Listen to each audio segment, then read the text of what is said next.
Are you smoking? మీరు పొగ తాగుతున్నారా? అడుగుతాం కదా, మీరు సిగరెట్ తాగుతారా, టీ తాగుతారా, జనరల్గా మాట్లాడుతున్నప్పుడు ఆర్ యూ స్మోకింగ్ అంటే మీరు పొగ తాగుతున్నారా? Can you do this? దీన్ని మీరు పూర్తి చేయగలరా? ఈ ప్రాజెక్ట్ వర్క్ ఇంత అయిపోయింది, ఇది మీరు పూర్తి చేయగలరా అంటే ఇంగ్లీష్లో ఏమని అడగాలి? Can you do this? మీరు ఇది పూర్తి చేయగలరా? Can you help me?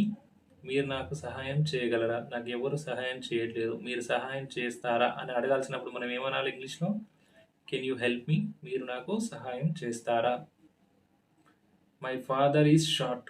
My father is short అంటే మా నాన్న పొట్టిగా ఉన్నాడు అని చెప్పాల్సిన సందర్భంలో ఇది వాడాలి. మై ఫాదర్ ఈజ్ షార్ట్ అంటే మా నాన్న పొట్టిగా ఉన్నాడు. ఒకవేళ మై ఫాదర్ ఈజ్ టాల్ అంటే పొడుగ్గా ఉన్నాడు. మై ఫాదర్ ఈజ్ ఇంటెలిజెంట్ అంటే ఆయన చాలా తెలివైన వాడు. మా ఫాదర్ చాలా తెలివైన వాడు. మా ఫాదర్ ఈజ్ ఏ ఫార్మర్ అంటే ఆయన వ్యవసాయం చేసుకుంటాడు. ఇట్లా ఒక్కొక్క వర్డ్ని ఇంకా యాడ్ చేసుకుంటా పోతే ఇంకా చాలా సెంటెన్స్ వస్తుంది. My sister has a job. మా సోదరికి, మా చెల్లెలకో, మా అక్కకో ఉద్యోగం ఉంది అని చెప్పాల్సినప్పుడు ఏం చెప్తాం? My sister has a job. My sister is a famous.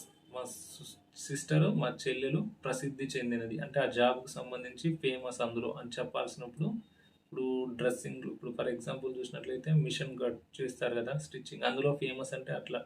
అదేవిధంగా టాపర్ అయితే ఇంకో విధంగా, మా సిస్టర్ ఈజ్ టాపర్, అట్లా ఫేమస్ అని చెప్పేటప్పుడు ఏమన్నా మా సిస్టర్ ఈజ్ ఫేమస్ అట్లా చెప్పాలి. గుడ్ నైట్ అంటే శుభరాత్రి, అందరికీ తెలిసిందే నార్మల్ వర్డ్. హ్యాపీ బర్త్డే, పుట్టినరోజు శుభాకాంక్షలు. ఎవరికి చెప్తున్నావు? రమేష్కి చెప్తున్నావు. Happy birthday Ramesh, happy birthday Suresh, happy birthday Ramesh, Lakshman, అట్లా పేర్లు యాడ్ చేసుకుంటూ పోతే సింపుల్ వేలో వస్తుంటుంది. Happy christmas. హ్యాపీ క్రిస్మస్ అంటే క్రిస్మస్ శుభాకాంక్షలు. హ్యాపీ రామనవమి, శ్రీరామనవమి శుభాకాంక్షలు. హ్యాపీ ఉగాది, ఉగాది శుభాకాంక్షలు. హ్యాపీ సంక్రాంతి, హ్యాపీ సంక్రాంతి అంటే సంక్రాంతి శుభాకాంక్షలు. అట్లా ఒక్కొక్క వర్డ్ నుంచి ఇంకా జనరేట్ చేసుకోవచ్చు.